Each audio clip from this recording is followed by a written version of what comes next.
I loved the infantry because they were the underdogs.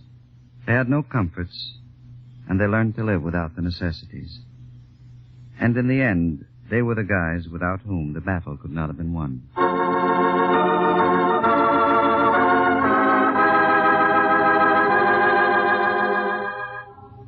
Those words were written by Ernie Pyle. Ernie Pyle, famous correspondent. For the folks back home, Ernie Pyle wrote a book about the GI soldier, a book called Here's Your War. NBC dramatized that book on a program called Words at War, and repeats some of those stories now, stories told as Ernie Pyle told them. A narrow path wound like a ribbon over a hill miles away, and along the length of that ribbon there was a thin line of men. For 4 days and nights they had fought hard, eaten little, washed none, and slept hardly at all. Their nights had been violent with attack, fright, butchery. Their days sleepless and miserable with the crash of artillery. The men were walking slowly, for they were dead weary. Every line of their bodies spoke their inhuman exhaustion. On their shoulders they carried heavy steel tripods, machine gun barrels, leaden boxes of ammunition. Their feet seemed to sink in the ground. There was an agony in your heart, and you felt almost ashamed to look at them. They were just guys from Broadway and Main Street. Their world can never be known to you. But if you could have seen them just once, you would know that no matter how hard people were working back home, they never kept pace with those infantrymen in Tunisia. We talk sometimes during the lulls, talk about home mostly. When do you figure the war will be over, Ernie? I don't know. It's hard to say, Snip. This year, maybe? I hardly think so, Riley. I sure wish it was over. Maybe it'll be over in 1944, Ernie. Maybe. Boy, I sure want to get home. Back there in Texas where there's open country. I like open country where if you want to holler, you can get out and holler. I don't care about hollering. I'd like to get back on my job. How was your job, Riley? I was a kind of a carpenter, but my specialty was cabinet work. That's what I like. I'm going to be a cabinet worker when I get back. Yes, sir, that's for me. What did you do, Snip? I drove a bakery truck. You know, sometime I'd make as high as $60 a week on that bakery route. That's good money, Snip. I'd make that doing cabinet work. I might even make more than that. $60 a week would be okay for me. Of course, I don't plan on driving that bakery truck especially. What do you plan on, Snip? Oh, I don't know. I might do any number of things. Say, Ernie, do you like to hunt? Well, I guess... Listen, when the war's over, will you come hunting with me in South Carolina? You let me take you fishing before you do that. I'll show you some fishing.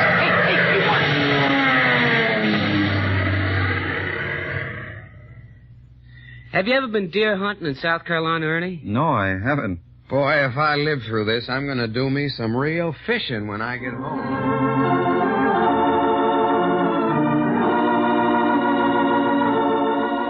War coarsens most people. Men live rough and talk rough. And if they didn't toughen up inside, they simply wouldn't be able to take it. An officer friend of mine told me of an incident that touched him deeply. During a battle, he and a fellow officer came up to a tiny farmhouse. And just to be on the safe side, they called before entering. Anybody in there? Who's in there? Who's in there?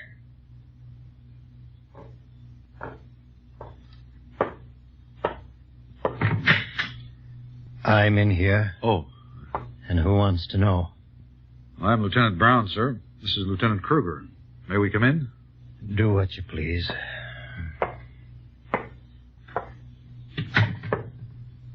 Captain, we won't be in your way? You won't be in my way. I'm heating up some rations. I hope you've got some of your own. Yes, we have, sir. May we throw our bedding down over here? Put it where you like. Thank you, sir. Watch out for that man over there. Huh? Oh, I didn't see him. He's wounded, sir. He's dead.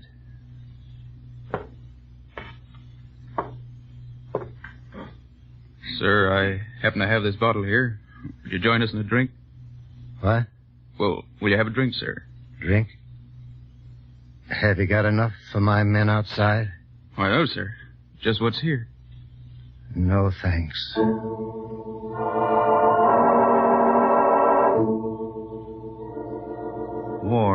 Corson's people. My own emotions seemed dead and crusty when presented with the tangibles of war. I found I could look on rows of fresh graves without a lump in my throat. Somehow I could look on mutilated bodies without flinching. It was only when I sat alone, away from it all, thinking, that at last the enormity of those newly dead struck like a living nightmare. There were times when I felt I couldn't stand it and would have to leave. But in the fighting soldier, that phase of the war was behind. It was left behind after his first battle. His blood was up. He was fighting for his life. Killing became as much a profession to him as writing was for me.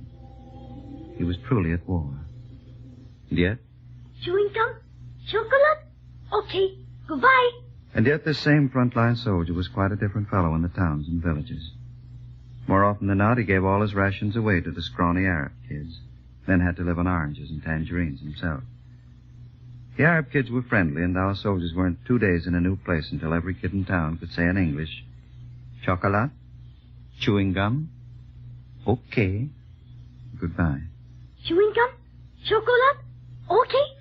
Wait a minute, you guys. Anybody got any candy or gum? Okay. Sorry, Sonny. We're all out of gum and chocolate. Okay. Gee, we're sorry, Sonny. Hey, what are you crawling around the dirt for? Come on, Sonny, get up. You're dirty enough without crawling in it. On your feet, pal. Hey, wait a minute, Jack. What's the matter? This kid can't get up. Okay. Okay. Say, the poor kid has to crawl. He must crawl all over town like that. Chewing gum? Yeah, chewing gum, Sonny. We'll find you some chewing gum. Come on now. Up you go. Okay.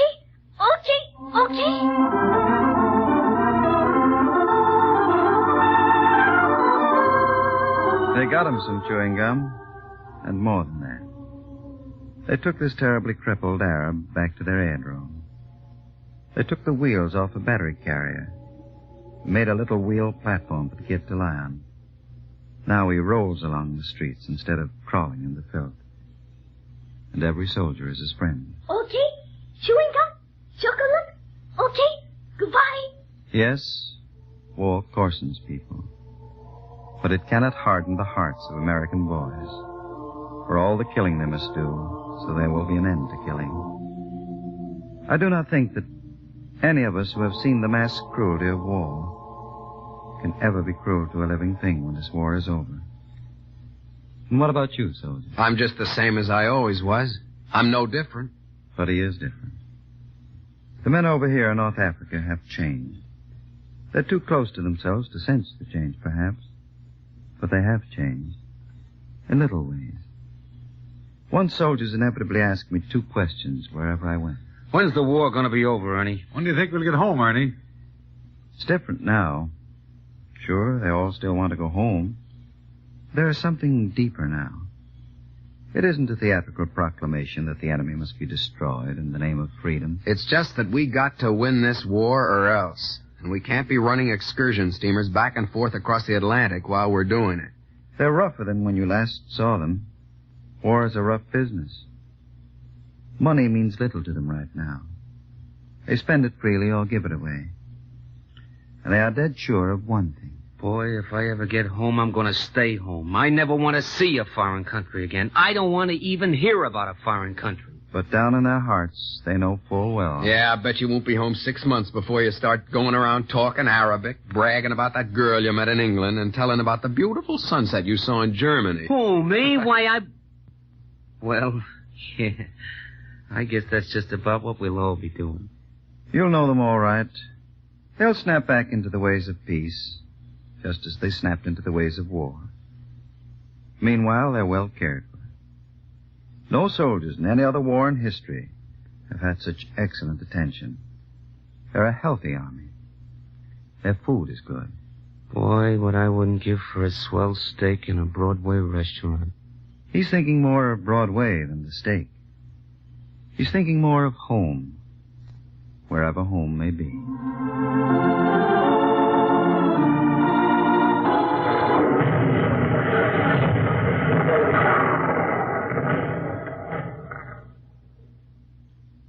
Finally, the campaign was over.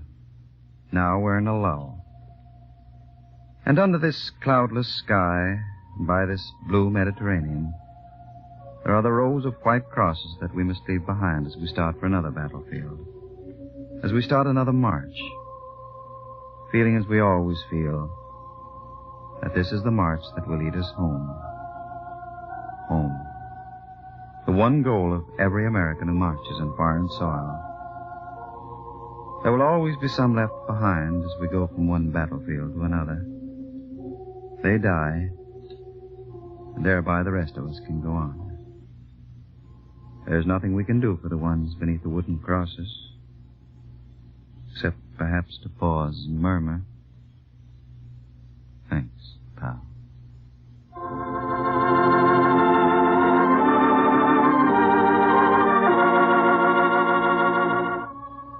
That's how Ernie Pyle wrote it in his book, Here's Your War. True, there is nothing we can do for the ones beneath the wooden crosses, but there's plenty we can do for those who live to march again. We can buy war bonds, a very tangible way of putting teeth and meaning into that "thanks, pal" that Ernie Pyle was talking about. As the acknowledged authority on the common soldier, his book serves as the basis of a new movie to be called G.I. Joe. And G.I. Joe everywhere, and never more than now, today, needs your support in war bonds. This play was directed by Joseph Mansfield, and the script was by Gerald Holland. NBC now continues its 21-hour salute to 5 million bond salesmen.